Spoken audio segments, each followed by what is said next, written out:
am ready.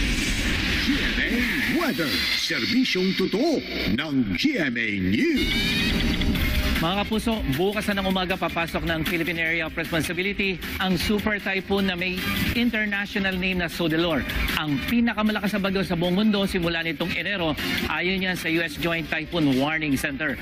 Huling namata ng pag-asa ang mata nito 1,720 kilometers dyan sa may silangan ng Luzon at sa pamantayan ng pag-asa, halos super typhoon na rin ang lakas ng hangin nito na umaabot na ng 215 kilometers per hour malapit sa gitna at bugsong umaabot naman sa 250 kilometers per hour.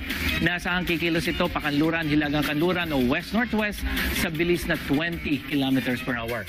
Pagpasok sa PAR ay tatawagin itong hana ng pag-asa at sa track ng The Weather Company, kahit hindi ito maglalandfall dito sa ating bansa, ay hahatakin naman ito ang hanging habagat na siya naman magpapaulan dyan sa Visayas at Mindanao sa mga susunod na araw.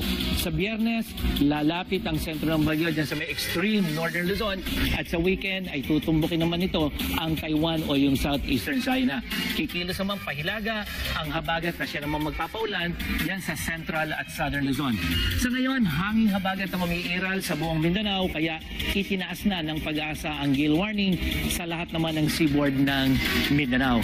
Asahan din na maghapong ulan sa buong Mindanao at buong Visayas bukas kaya ingat po mga kapuso ang mga kapuso natin dyan sa posible o banta ng flash flood at landslide. Habang sa Luzon, hanggang katamtamang ulan naman dyan sa southern Tagalog provinces, maghapon yan at may thunderstorm naman dyan sa northern at central Luzon pagdating sa hapon. At dito sa Metro Manila, may chance ng ulan. Umaga pa lamang at tataas yan pagdating sa gabi.